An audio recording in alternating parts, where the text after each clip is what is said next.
The Singapore business community is called upon by President Bongbong Marcos to invest in the Philippines. Meanwhile, 6 agreements on data protection, migrant workers, water, and other topics are signed between the Philippines and Singapore. Our correspondent Annie Mancilia will give us the details live from Singapore. Yes, Annie, good evening. Go ahead. Good evening, William. President Bongbong Marcos graced the very first international economic briefing of his administration in Singapore. During the event, he encouraged the international business community of Singapore to invest more in the Philippines. He also reiterated his administration's commitment to improve the economic status of the Philippines to upper middle income in 6 years' time through his 8-point Socio-Economic Agenda.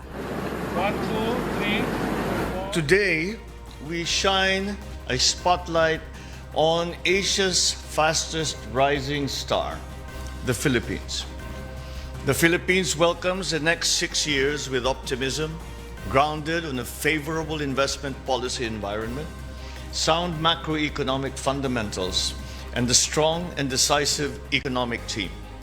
We invite strategic investors from the international community to take part in the Philippines' economic resurgence.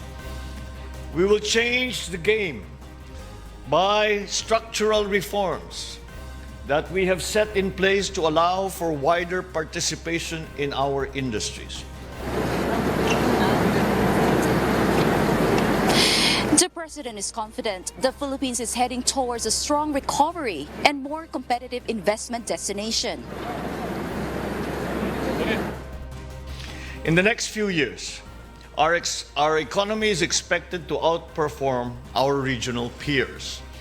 My administration is committed to establishing an even more competitive business climate conducive to high-value investments.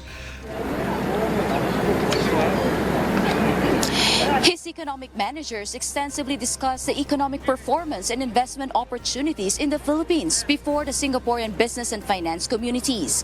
Before departure for the Philippines, a roundtable discussion with some businessmen in Singapore was also held by PBBM.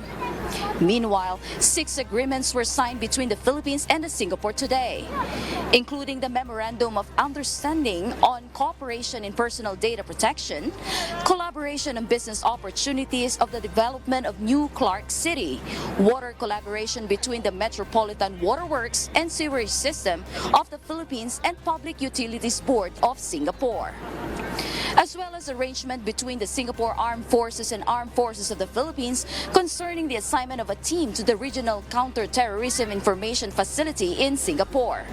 Also, digital cooperation and joint communique between the Department of Migrant Workers of the Philippines and the Ministry of Health of Singapore on the recruitment of Filipino healthcare workers.